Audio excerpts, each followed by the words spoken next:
I request our Honorable Minister to release the book. The first book is by Mr. Sandeep Silas.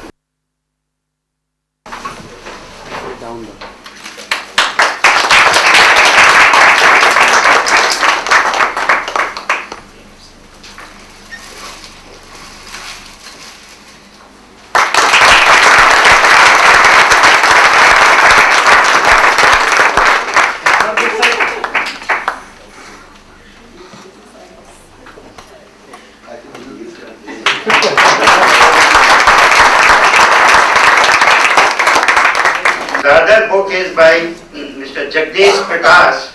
I request Mrs. Prakash to bring the book Asman Dar Asman.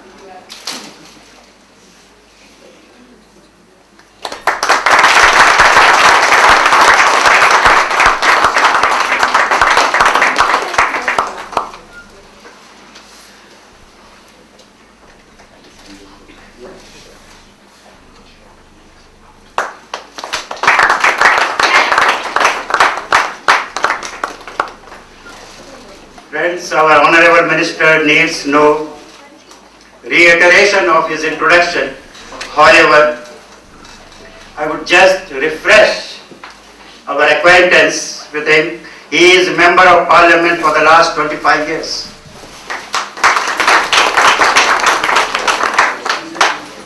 He was successively elected to the 7th Lok Sabha in 1980-84. Then 8th Lok Sabha, 9th Lok Sabha, 10th Lok Sabha and 11th Lok Sabha. It's a great achievement, towering achievement. Then he was elected to the Rajya Sabha in 1998. He is General Secretary of All India Congress Committee since 1996. Earlier too, in 1985, he was the General Secretary. He was President of Karnataka Congress Committee in 1986. He has been a member of various committees, including the consultative committees. He is very actively associated with sports. We understand that he is also keenly associated with music and poetry. He has written verses we learned in his earlier college period. Perhaps he may be able to recall some of those lines today. We welcome you, sir, and we feel honored that you graced this occasion. Friends, the two poets with whom we are today, the first is Mr. Sandeep Silas. He is a senior railway officer. He has extensively written on tourism, especially rail tourism. He published his first book, Discover India by Rail, some 2-3 years ago. He earned his wide applause in tourist canon for his book. The Morrow's Face is his first book of poems. That is why this evening is very memorable, because poets will always cherish that my first book was released by so-and-so at so-and-so place, and these are the persons who were present. We also organized, for your information, in Triveni, the first reading program of Salman Rushdie. That was, about 30 years ago. Anyway, so he debates in his poems the immediate issues, vivifying them through the imageries of nature. Then lovingly I blow words, whispering like the wind. These are 2 lines of one of his poems. Friends, the other poet who is with us, whose book has been released, Asman Dar Asman, is Mr. Jagdish Prakash. Born in Lahore, he had his early education in Lahore and several towns of UP and Punjab. He worked as a senior management officer in Steel Authority of India till 90s, and now he is running very successfully his computer business and writing verses. He has authored 3 books of poems, धूप की खुशबू, नरेंद्र के लिए आसमान दर आसमान. He has won Urdu Academy Award for his Urdu poetry. It's a national award in poetry. He is a serious poet and is at pains at the spirit of the age that has disturbed the soul and the form of poetry. क्यों गजल का मिजाज बरहम है, क्यों ख्यालों में तशनगी सी है. These are his lines questioning the form of poetry. Sir, we are once again honored with your presence, with your kind and gracious venture of releasing these books. I, on behalf of Poetic Club of India, invite you to kindly address us. And if possible, if you remember the lines of your youth, let us be entertained.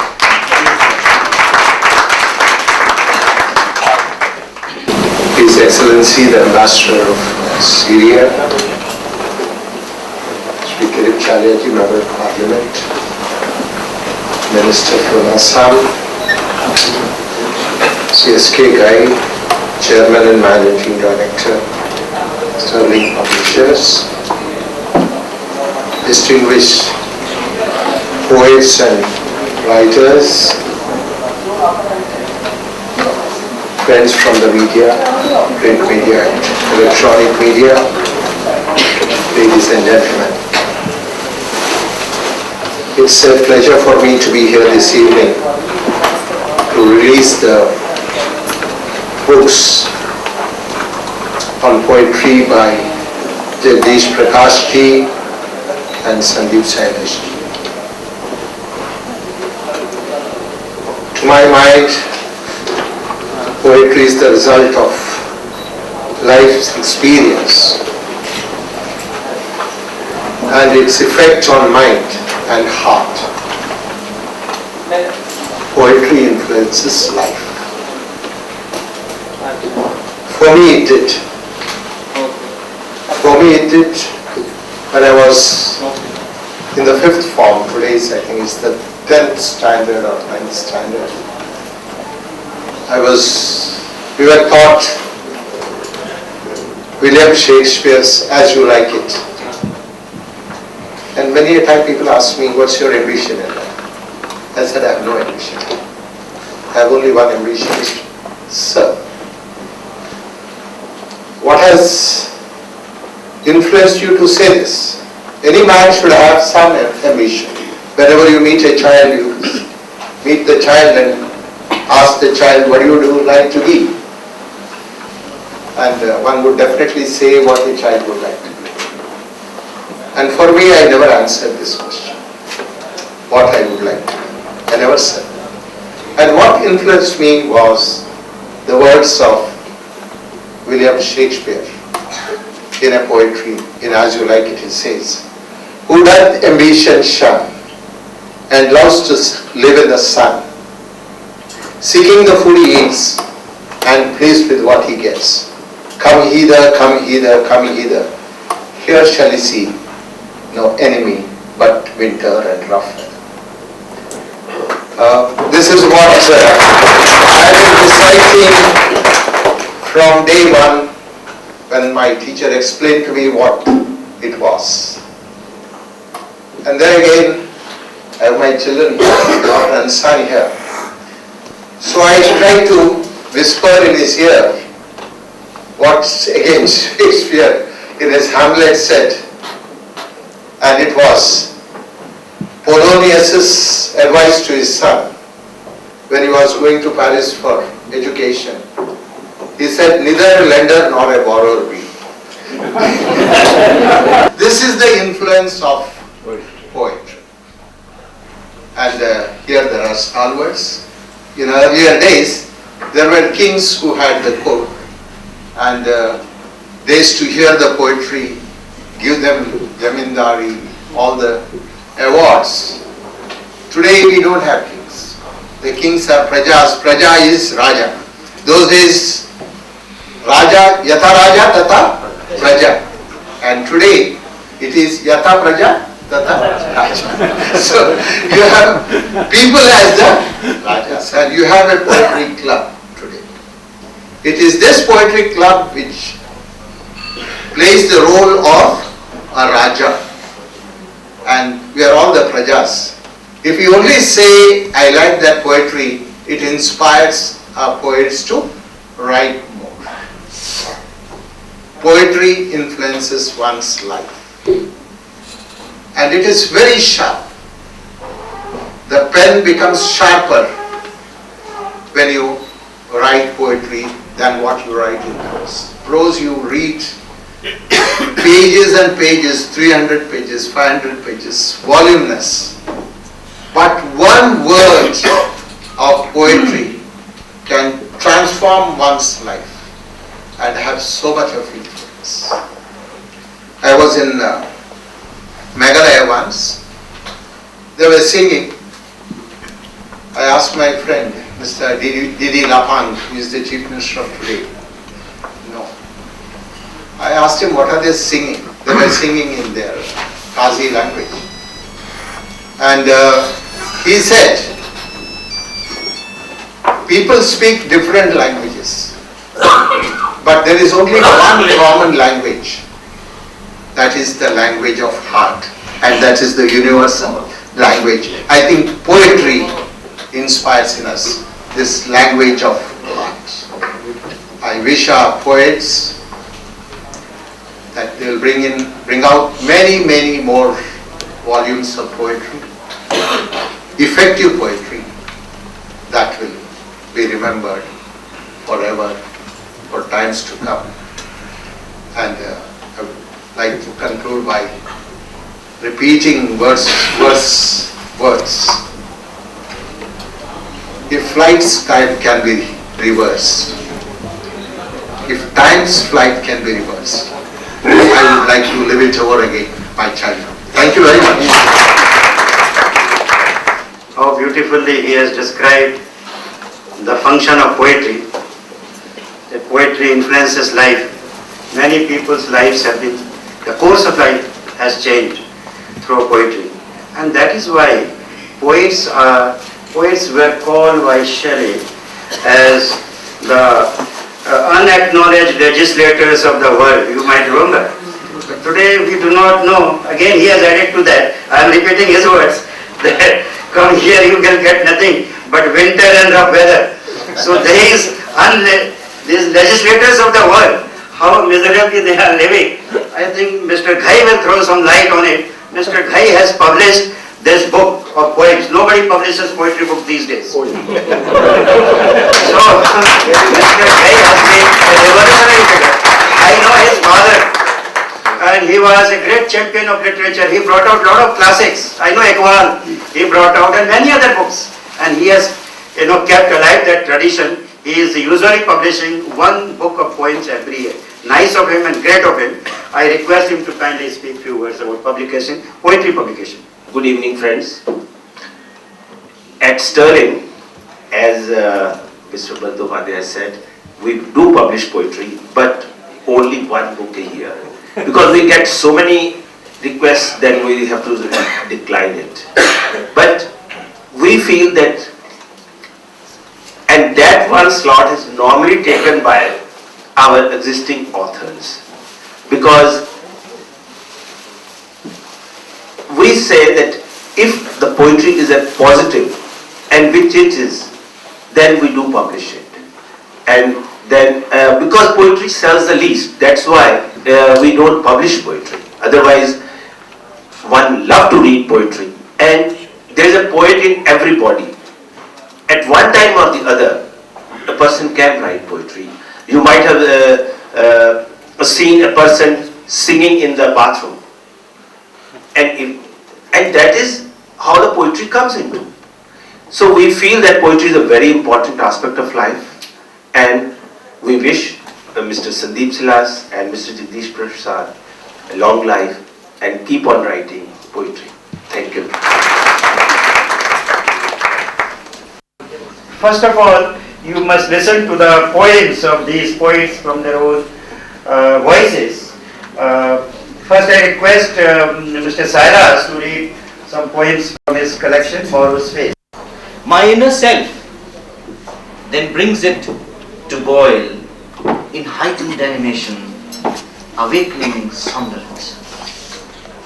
Then I see the things to love in rich abundance spread before me, sloping curves and contours, pleasant protuberances, a gush of down covering the shame. All desirous of a magic touch, sleeping in wait. Blow gently, O tender wind, flow in vacant spaces dim, light fires in the dark. I walk into a storm effortlessly. Not that I love to be in the throes of storm, but there alone I find and realize my stupendous form, gigantic, all encompassing. The storm living in my eyes, I find a niche in the eyes of storm.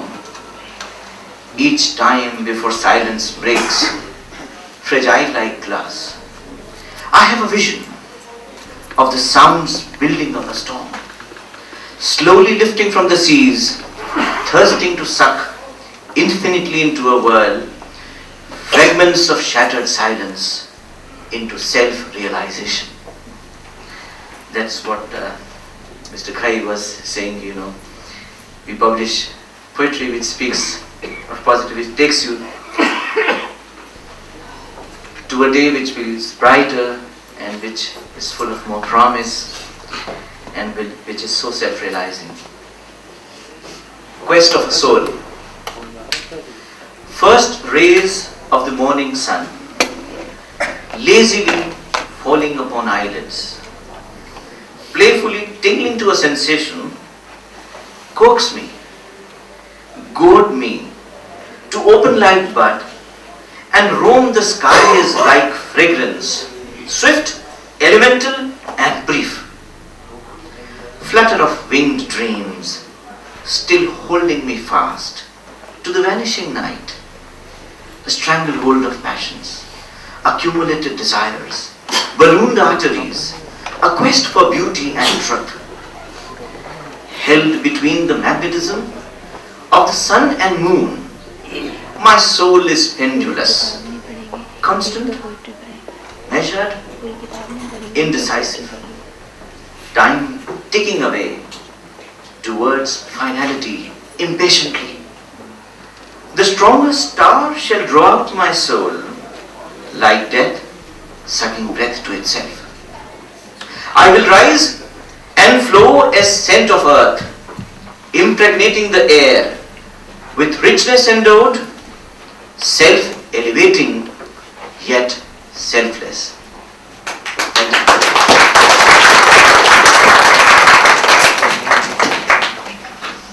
Everyone who writes for everyone. You have seen how each line brings you closer to the poet. Thank you very much, Mr. Silas. Urdu poetry is such, even if you don't understand, you enjoy. And you must not understand, because that ambiguity should always remain. Then only you enjoy it. Go deeper into the poetry. So now, how far am I true? And how far is, this is not my saying, this is others saying, I am just reiterating that. So let us see how Mr. Prakash entertains us with his poetry. I request him to read from Asma Dar Asma. Kindly come and read your poems. गज़ल का पहला शेर है। मेरे सफर पे कोई शब उधार छोड़ गया, मेरे सफर पे कोई शब उधार छोड़ गया, शबे विसाल का बस एतबार छोड़ गया। मेरे सफर पे कोई शब उधार छोड़ गया, शबे विसाल का बस एतबार छोड़ गया। किसे दिखाऊं ख्यालों की बरहना तस्वीर, बरहने का अंदर, किसे दिखाऊं ख्यालों की बरहना तस्वीर, हर आरज़ू को कोई दाग छोड़ गया, हर आरज़ू को कोई दाग छोड़ गया। मुझे ख्याल से छूकर गुजर गया बुद्ध, पर उम्र भर के लिए इंतजार छोड़ गया। बस उम्र भर के लिए इंतजार छोड़ गया। अगला शेर है, गुजर गया सफेद जज्बात से वो मिस्ल गुबार। सफेद जज्बात means the row of emotions. गुजर गया सफेद जज्बात से वो मिस्ल गुबार, बसिक जुनू पे मेरा इख्तियार छोड़ गया। बसिक जुनू पे मेरा इख्तियार छोड़ गया। एंड दिस अगला शेर कंटेम्परेरी सिचुएशंस को वाज़ेह करता है, एक्सप्लेन करता है। वो एक लम्हा कि जिसमें सितम हुए ईजाद, वो एक लम्हा कि जिसमें सितम हुए ईजाद, हर एक सदी के लिए इंतशार छोड़ गया। हर एक सदी के लिए इंतशार छोड़ गया। वो एक लम्हा कि जिसमें सितम हुए ईजाद, हर एक सदी के लिए इंतशार छोड़ गया। रहो न कल के ख्यालों में मुब्तला जगदीश। आपसे तवज्जो चाहूंगा, रहो न कल के ख्यालों में मुब्तला जगदीश, के असरे हाल ही जब राह गुजार छोड़ गया, कि जब असरे हाल ही जब राह गुजार छोड़ गया। मेरे सफर पे कोई जब उधार छोड़ गया, जब विसाल का बस एतबार छोड़ गया। और एक नज़्म है, आपकी तवज्जो चाहूंगा। एक बरहम सा दिन, एक परेशान शख्स। Barham means disturb. एक बरहम सा दिन, एक परेशान शख्स। एक बरहम सा दिन, एक परेशान से शख्स, एक खामोश लम्हा सुलगता हुआ। एक बरहम सा दिन, एक परेशान से शख्स, एक खामोश लम्हा सुलगता हुआ। कल की यादों का एक मुंतजिर कारवां, कल की यादों का एक मुंतजिर कारवां, मील के पत्थरों पर सिसकता हुआ। सर पटकती हुई घर की दीवार पर, रेंगती धूप चुपचाप आंगन तलक। सर पटकती हवा घर की दीवार पर, रेंगती धूप चुपचाप आंगन तलक। बंद कमरों में फैली खलाओं की चुप, एक परिंदा अकेला किसी शाख पर फड़फड़ाता रहा, फड़फड़ाता रहा। एक बरहम सा दिन, एक परेशान जब नीम के पेड़ की शाख पर धूप में, नीम के पेड़ की शाख पर धूप में एक भटकती हवा लड़खड़ाती रही। खिड़कियों पर कहीं कोई जुम्बिश नहीं, फर्श पर खामोशी की सदा भी नहीं। ऐसा लगने लगा कि मुसाफिर हवा सांस की राहगुजारों से होती हुई घर बदलने लगी। ऐसा लगने लगा कि मुसाफिर हवा सांस की राहगुजारों से होती हुई घर बदलने लगी। शाम की सुरमई शहर के दरमियां, शाम के सुरमई शहर के दरमियां अब कदम धूप के डगमगाने लगे। साए दीवार पर थरथराने लगे।